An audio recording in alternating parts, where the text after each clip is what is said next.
नमस्कार, ANR news for you में आप लोगों का एक बार फिर से स्वागत है। और इस समय हम लोग बैठे हुए हैं सादुलपुर में भाजपा से विधानसभा प्रत्याशी रही सुमित्रा जी पूनिया के साथ में, और उनसे हम बातचीत करने आए हैं आज की। कल से हम सोशल मीडिया पे एक विवाद छिड़ा हुआ देख रहे हैं, जिस विवाद के अंदर जो सड़कें सादुलपुर क्षेत्र को दी गई है, 10 सड़कें लगभग दी गई है, उनको देख के हर कोई 8 सड़कें, हाँ ठीक है, टोटल 20 सड़कें दी गई है। उन 20 सड़कों में से हर एक इंसान को, हर एक नेता को अपना श्रेय क्रेडिट लेने का जो होड़ जो लगी हुई है, उस होड़ की सच्चाई जानने के लिए कि आखिर वो सड़कें कैसे बनी हैं, कैसे उनका बजट पास हुआ और जनता के हित में आखिर कौन काम कर रहा है, ये जानने के लिए हम लोग यहाँ पे पहुँचे। तो मैडम, आपका स्वागत है सबसे पहले तो चैनल में। और मैडम, मैं सबसे पहले ये जानना चाहूँगा कि जो ये विवाद चल रहा है, मैं सीधा टॉपिक पे आता हूँ कि ये जो विवाद चल रहा है सड़कों को लेके, विवाद ये चल रहा है कि मैंने बनाई, यानी कि कांग्रेस वाले बोल रहे हैं कि हमने बनवाने की कोशिश की है, इधर देवेंद्र जी झाझड़िया बोल रहे हैं हमने बनवाई है, इधर मनोज जी न्यांगड़ी बोल रहे हैं कि हमने पास करवाई है, और आपका की तरफ से भी स्टेटमेंट जो प्रेस नोट जारी किया गया था उसमें आप बता रहे हैं कि आपने जो है इसके लिए कोशिश की है और पास करवाई है। क्या सच्चाई है, कैसे आपने काम किया? देखिए, सबसे पहले तो हमने इन सड़कों पे जो पहले होमवर्क करा है कि कौन से गांव के बीच में कौन सी रोड की ज़रूरत है, कौन सी मिसिंग लिंक है, कौन सी जो रिकारपेट की ज़रूरत है, पहले उस पे काम करा है। और फिर जो मुख्यमंत्री जी ने हमसे बजट प्रस्ताव मांगे तो उनमें हमने पूरा होमवर्क करके फिर इन सड़कों के प्रस्ताव हमने दिए, और माननीय हमारी उप मुख्यमंत्री दिया कुमारी जी है, उनको भी हमने ये प्रस्ताव दिए और पूरा काम को फॉलो करते हुए ये रोड हमने मंजूर करवाई है। और जहाँ तक श्रेय लेने की बात है तो कौन क्या कह रहा है, इस चीज़ से हमें फ़र्क नहीं पड़ता है। हम हमारा मेहनत करके, काम करके और प्रयास करके काम करवा रहे हैं। और आप खुद देख रहे हैं कि जो किस महीने में कौन सी तारीख को काम के लिए हमने प्रस्ताव भेजे हैं, पूरी डिटेल हमने आपको दिखाई है। तो ये चीज़ें आप खुद समझ रहे हैं चीज़ें कि एक्चुअल में स्थिति क्या है। अब भ्रम फैलाने की बात कोई कर रहा है तो उस पर हम कोई भी टिक्का टिप्पणी नहीं करेंगे। मैं आप लोगों को कुछ साक्ष्य है वो दिखाना चाहूँगा। विवेक जी है वो हमारे साथ में है, मैं विवेक जी से बात करूँगा। विवेक जी, कब किन किन चीज़ों के लिए प्रस्ताव दिए गए थे और कैसे आपने प्रस्ताव पेश किए और क्या रिजल्ट उसका निकल के है? सबसे पहले तो मैं पुरानी चीज़ों पे आता हूँ। 2018 से राजगढ़ तहसील में कई रोडों की स्वीकृतियाँ थी जो आज तक काम नहीं हुए, अधूरे थे। उनको हमने पूरा भाजपा सरकार के सत्ता में आते ही हमने उस पर काम करना शुरू किया था कि जब तक बजट की घोषणा में मात्र उस टाइम 4 सड़कें मिली थी, उसके अलावा हमारे पास ऑप्शन नहीं था कि पहले कुछ काम तो शुरू करके दिखाएं। जी, सरकार तो हमारी है तो उसकी कुछ बजट ही अपन शामिल करके या उनसे इम्प्लीमेंट करवा सकते हैं। जी, तो हमने 2018 की बाकी बची सड़कों पर लगातार SC ऑफिसर दिया कुमारी जी के ऑफिस में पत्राचार और बार बार जाके जो शेष बची हुई सड़कें थी वो आज धरातल पे हैं। आसेपास से चंदपुरा छोटा सड़क है, ये बनने के कगार पर इस महीने कंप्लीट हो जाएगी। नांगल छोटी सी लीलस सड़क है, ये बहुत पुरानी डिमांड है इनकी, पुरानी स्वीकृति थी, अब ये कंप्लीट है जी और चलने के लिए तैयार है। इस बरसात से पहले इसमें डामर डलना बाकी है। ठीक है। डंडाल शेरा से गुलपुरा ये बिल्कुल धरातल पे है। ठीक है। और उसके बाद में हमने जनवरी के अंदर मुख्यमंत्री जी साथ में आपको विजुअल भी कर देता हूँ कि साक्ष्य कई बार मांगे जाते हैं, न्यूज़ भी हम लगाते हैं, तो ये सामने है, एक बार आप देख सकते हैं कि लेटर जो है वो समय समय पे लिखे जा रहे हैं, डिमांड वो समय समय पे की जा रही है। ये सबसे पहले जो 18 की जो बकाया सड़कें बची हुई थी उनके लिए जो है परिवहन मंत्रालय को लिखा हुआ, जो माननीय दिया कुमारी जी को लिखा था आपने, उनको लिखा हुआ पत्र आप लोगों के सामने है। PWD जो मंत्री है हमारे, उप मुख्यमंत्री दिया कुमारी जी। और इसके बाद में हमने जनवरी के अंदर मुख्यमंत्री जी और दिया कुमारी जी से मिलकर हमने हमारे लिए इस क्षेत्र के लिए रोड और क्या नाम है वाइडनिंग के प्रोजेक्ट हैं उनको स्वीकृत करवाया, उन्होंने बजट में शामिल भी किया। और उसी का परिणाम है कि राजगढ़ तहसील को पूरे बीकानेर डिवीजन में सबसे ज़्यादा बजट मिला है, 80 करोड़ से ऊपर, जो कि अपने आप में एक इम्प्लीमेंसी है। 54 करोड़ तो रोड वाइडनिंग के, 15 करोड़ उसके अलावा ये अब ये बिटुमिन रोड के नॉन पैचेबल, और उसके अलावा 3 रोड और स्वीकृत की थी। उसके अलावा लगभग मैं मानता हूँ 5 करोड़ और विधानसभा 2-2 करोड़, 3 अपने गौरवपथ हैं। एक तो सिद्धमुख में आपके जी जो CC रोड का बनेगा, एक साखू, एक चांदकोठी जी। तो इसके लिए भी आपने ये पत्र वगैरह आपके लिखे हुए हैं? हाँ बिल्कुल,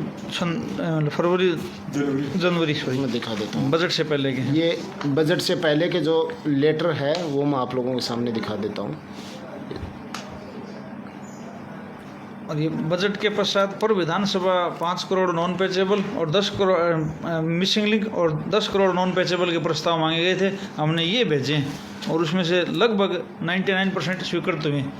ये जो कल जो और आप बजट लोगों- है उसके अलावा वो स्वीकृत हुआ है कि 5 करोड़ लिमिट के अगेंस्ट है। जिन सड़कों को लेके जो विवाद जो कर रहे हैं, श्रेय लेने की जो होड़ मची पड़ी है, उन सड़कों के प्रस्ताव जो भेजे गए हैं वो मैं आप लोगों को दिखा रहा हूँ साथ में कि ये जो है वो समय समय पर जो है वो प्रस्ताव भेजे गए हैं।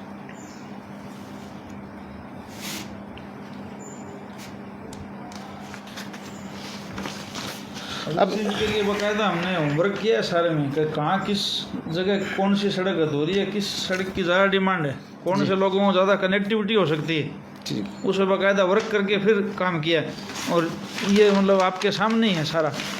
ये एक बार मैं कैमरामैन एक बार आप इसके ऊपर फोकस कर दीजिए, पूरा जो है इस मैप को फोकस कर दीजिए।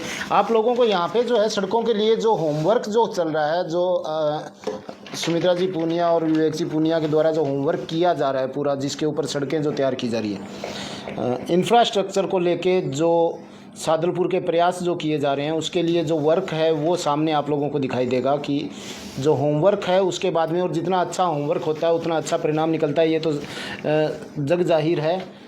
इसके बाद में हम तो जितनी स्वीकृतियाँ पुरानी बच्चियों एक एक चीज़ में वर्क कर रहे हैं, कौन सी पेंडिंग है, कौन सी अधूरी है, कौन सी प्रायोरिटी है, कौन सी पहले करवाया जाए। इसमें भी कई पुरानी है जो काम बाकी है, और उसमें भी अब जो काम बाकी है, और उसमें भी अब अगले महीने स्वीकृतियाँ आएंगी बाकी बची हुई जी।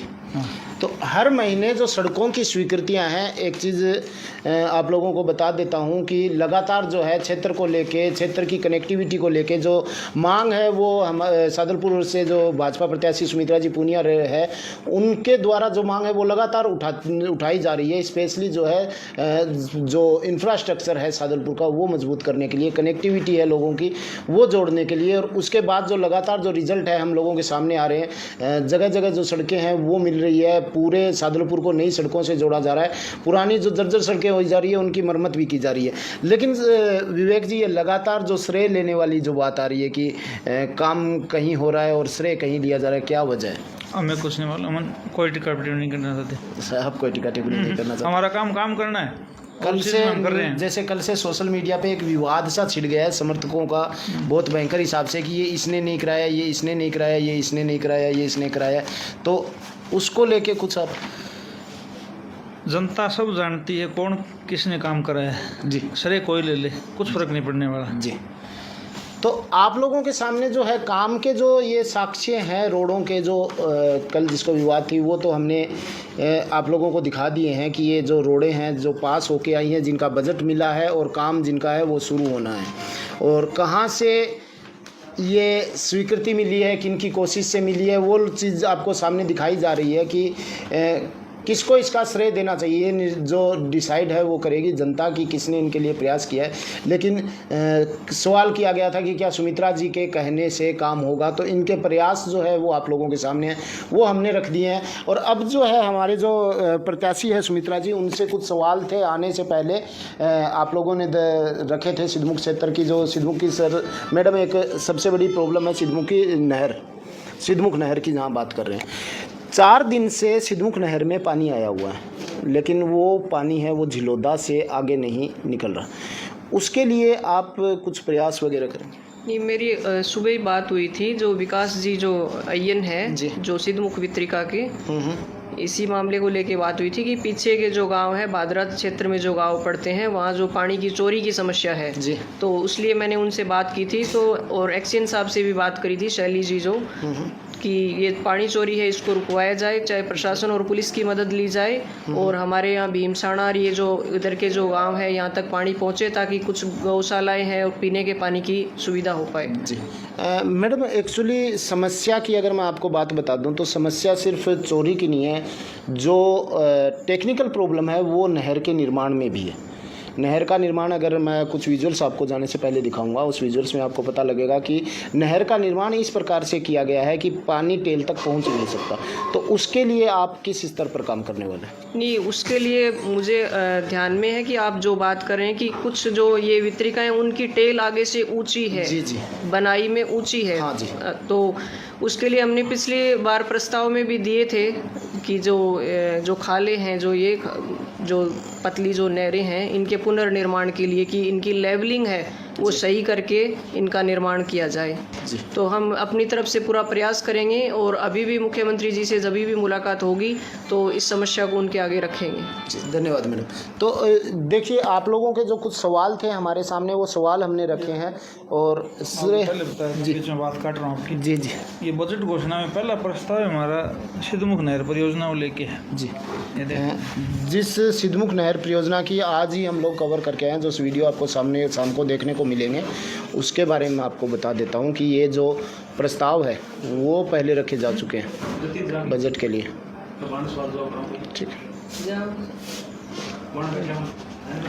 ये जो है, इसके बाद में सर इसका जो रिजल्ट है वो कहाँ तक आप लोगों को? अब भजनलाल जी शर्मा सरकार का तो सबसे महत्वपूर्ण फोकस ही नहरों और पानी पे है जी। तो उनसे हमें मिले थे, उन्होंने कहा कि बिल्कुल मैं मेरे भागीरथी प्रयास पूरे करूंगा इसको। हमारा भी यही है, कम से कम एक ऐसा तो काम हो जो मतलब लोगों के जीवन परिवर्तन स्वरूप हो। जी, बिल्कुल इम्प्लीमेंट ही करवाएंगे। तो बात जो है सिद्धमुख नहर परियोजना की, वो जो है अभी कुछ टेक्निकल इश्यूज जो है वो हम लोगों ने आप लोगों के लिए निकाले हैं, और जो लगातार स्टडी है वो जारी है। प्रयासरत है सभी लोग इसके लिए कि जल्द से जल्द जो पानी है वो सिद्धमुख नहर को मिल सके। साथ ही जो सड़कों की जो बात थी, उनके श्रेय की जहां हम बात करते हैं, वो सब कुछ आप लोगों के सामने है।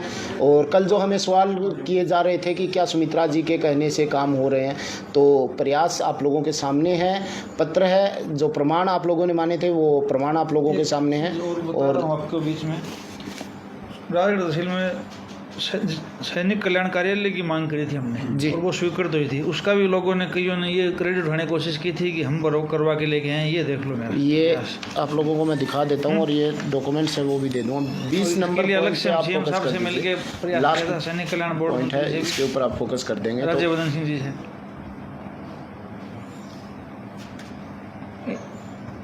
इसका भी क्रेडिट लेने की कोशिश दूसरों ने की जाएगी। प्रयास जो है वो लगातार जारी है। सामने जो लेटर पैड है, लेटर पैड से पत्र लिखे गए हैं, पत्राचार जो हुआ है, पत्रों का जो जवाब मिला है, वो सब आप लोगों के सामने है। और इसके बाद में जो क्रेडिट देना है वो आप लोगों की इच्छा है। लगातार जो क्षेत्र से जो मुद्दे हैं वो हम आपको बताते रहेंगे। सच्चाई जो है तथ्यों के ऊपर कि कौन आपके लिए काम कर रहा है, कौन आपका हितैषी है और कौन सिर्फ मिठाई खाने में लगा हुआ है, ये सब भी हम आप लोगों को दिखाते रहेंगे। बने रहिए हमारे साथ। नमस्कार, धन्यवाद। एसआर एक्सीलेंट स्कूल सिद्धमुख पिछले 3 वर्षों से सिद्धमुख क्षेत्र में बेहतरीन परिणाम देने वाला एकमात्र school excellent school, Rajgarh road petrol pump के सामने सिद्धमुख। अपने बच्चे के बेहतरीन भविष्य और एक अच्छी परवरिश के लिए आज ही पहुंचे एसआर एक्सीलेंट स्कूल और संपर्क करें managing director mister Sunil Kumar या फिर principal mister Surendra Kumar 8278688268 6378821765। SR excellent school खुद का हवादार खुले वातावरण वाला भवन, एडमिशन ओपन, कक्षा नर्सरी से 10th तक इंग्लिश मीडियम स्कूल। मैं Surendra Kumar, SR excellent school Sidhmukh principal.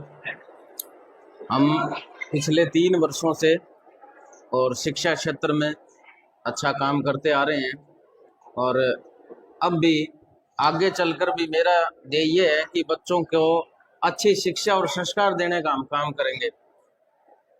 हाल फिलहाल हमने नए भवन का निर्माण किया है और उस ऐसे वातावरण में हम बच्चों को लेके आएंगे जहां शिक्षा के साथ साथ संस्कार पर भी बहुत ज़्यादा जोर दिया जा रहा है और हम बच्चों को शिक्षा के साथ साथ अच्छे संस्कार देने का काम करेंगे।